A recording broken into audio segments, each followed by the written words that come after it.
David Menzies for Rebel News here in Innisfil, Ontario on the eve of Halloween. And you know what, folks, this time of year, there's a lot of scary things out there, isn't there? Vampires and werewolves, zombies, jack-o'-lanterns, you name it. But you want to know what's really scary? It is bureaucrats and bylaw officers from the municipality. Case in point, I'm standing in front of a makeshift temporary haunted house. This was erected by Courtney Molnar. And in the department of the Grinch that stole Halloween, the town of Innisfil has told her she must take it down. Now, why? Well, evidently, it is creating a blockage for cars turning off of this street. This would be Vance Crescent onto the main drag here. And when I say main drag, I mean that in air quotes. When I got here half an hour ago, I was counting the number of cars that went by. I counted in the space of half an hour 9 vehicles. Unbelievable. And they said, if you don't do it, we're going to give you a ticket. And that's interesting about the fine, because I spoke to Courtney off camera. She's a little camera shy today. She didn't want to come on camera for an interview. And she's repeatedly asked, what is the fine? And they haven't given her an answer. And she is not bending the knee in any regard. She has stated publicly that she is going to keep the haunted house up. And so far, it's been radio silence. My take is that perhaps with the PR black eye, the town of Innisfil has endured over this ridiculous situation. Because let's face it, there is no blockage of the road. My cameraman Maurizio and I, we both tried making a left turn and there was no visibility issues whatsoever. So why would the town be so hell-bent on coming up with a solution for a problem that doesn't exist? It doesn't make sense.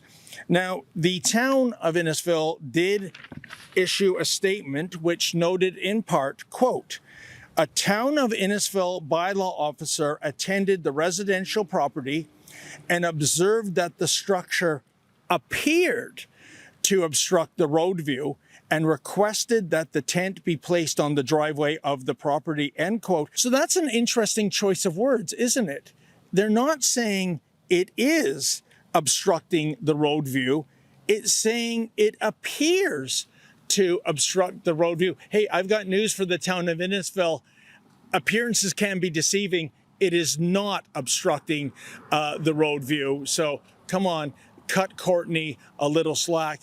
And as far as I can tell, given that it is October the 30th, tomorrow's the big day, Halloween, I don't think the town is going to force the issue, quite unlike Martin Ross in Markham, where the city of Markham is going to war with him regarding tearing down his hockey rink. And if he doesn't do it, the town will do it for him for a cost of $352,000. Unbelievable.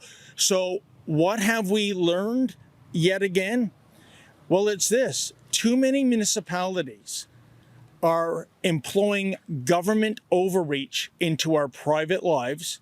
And yet again, this is another glaring problem with our Constitution. We don't have private property rights in Canada. Any level of government, it would appear, can even expropriate your private property and you have no say. In any event, we are going to go out to the town of Innisfil. I emailed them earlier, haven't received a response yet, but we want to get their side of the story and we want to find out if they really are going to be Grinch-like and fine Courtney for this magnificent display. Let's see what we find out.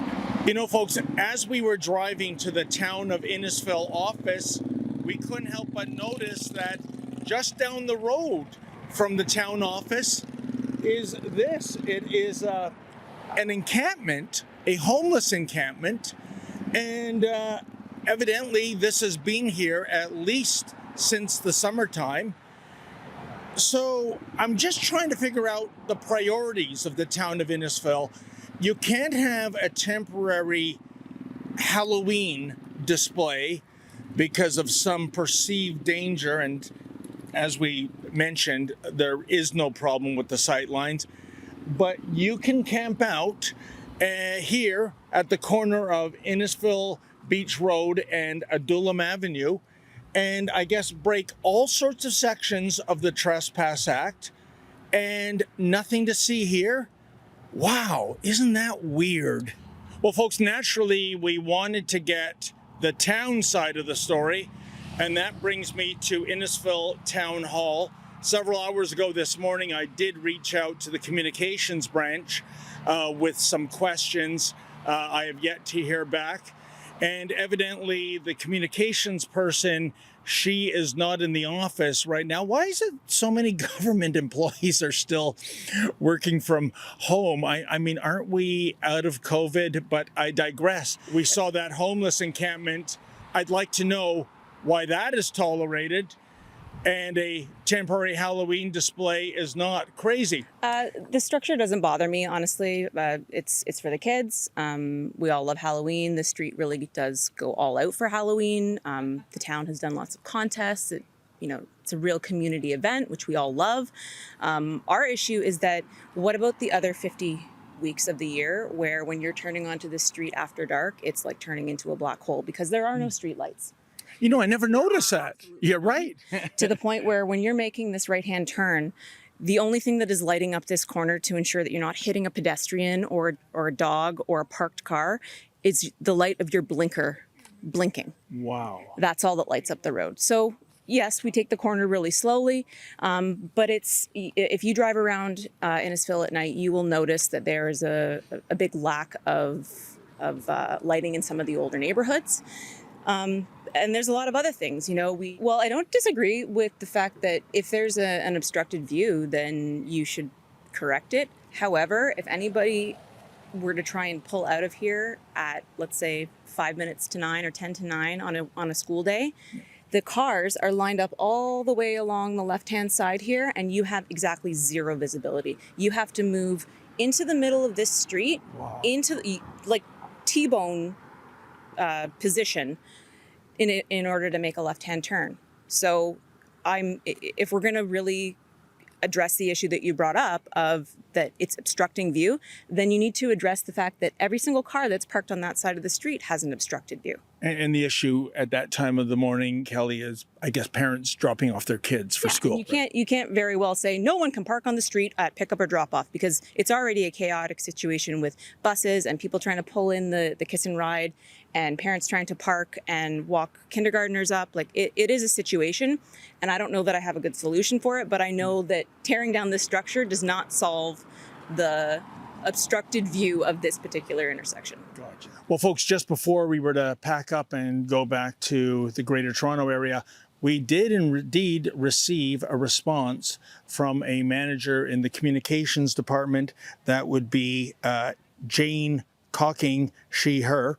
And this is what she had to say regarding our questions. My first question, I understand that bylaw has ordered the homeowner to take down this display on the basis of one complaint. Is this correct? And the answer is, quote, the Town of Innisfil did receive a complaint regarding this display and dispatched a bylaw officer to investigate if there was a concern for safety. At no point did the town ask for the display to be taken down, but instead modified for safety concerns, end quote. The only problem is, folks, modifying the display means moving it, and that in its sense is indeed taking it down. Number two, ostensibly, the homeowner is being ordered to do so because the display interferes with the sight lines of motorists, which seems to be a point of debate. Is this indeed the reason for the removal order? And the response, quote, the town did not ask them to remove the display. This is entirely untrue, David. I am not sure where you are getting this information from, but I can tell you it is entirely wrong. Instead, they asked if the structure could be moved to the driveway so as not to impede sight lines at the intersection. The resident said this was not possible, and bylaw asked if the sidewalls of the structure could be raised to allow for clear sight lines for motorists and pedestrians. This was agreed to by the resident, end quote. Well, again, there is no sightline issue, folks, to begin with. And secondly, I think by asking Courtney to move it to the driveway, that means taking it down, putting it back up. But here's the deal. I'm counting 1, 2, 3, 4 cars in the driveway. Where do the cars park? Well, I guess on the road, but then again, you're going to get a parking ticket. So I don't think that is a viable solution. Question number 3, if the homeowner does not comply, what is the fine amount? And the answer is no fine has been issued, but the resident assured they would remove the display right after Halloween. The suggestion through CTV made by someone who apparently resides on the property is not valid. At no point did the town say they would issue a fine, end quote. Okay, well, I guess there might have been some miscommunication there. Of course, the display will come down after Halloween. This is the reason for the season, if you will. And come November, Halloween is over. And I don't know, I have a queasy feeling referring to CTV for any information given the Pierre Poilievre fiasco, but that's a story for another time. And finally, question number 4, also, if the homeowner does not remove the display, will the town do so on its own volition? The answer, quote, the town will not remove the display. The resident was agreeable to the recommendation from the town to alter the display to allow for clear sight lines at this intersection. Well, there you go, folks. And in a way, this is a good news story, isn't it? Clearly, cooler heads have prevailed. The town is not going to issue a fine. The town is not going to tear down the display. But my point of contention is that this shouldn't have been an issue to begin with because, well, it's not an issue. This is Courtney spending a lot of her money, a lot of her time, a lot of effort putting up a wonderful little mini haunted house that the kids in the neighborhood enjoy. And to go back to the original point, there's absolutely no sightline issues here. We've tested that out. So again, it was a solution for a problem that did not exist. But at the end of the day, the Grinch that stole Halloween has second thoughts, it would seem. And that's what I call a happy ending. Happy Halloween, everybody. For Rebel News, I'm David the Menzoid Menzies. And folks, I know you love it when we tell the other side of the story. So if you want to support us, please, if you can, go to rebelfieldreports.com. That's rebelfieldreports.com. And if you're able to, kindly make a donation.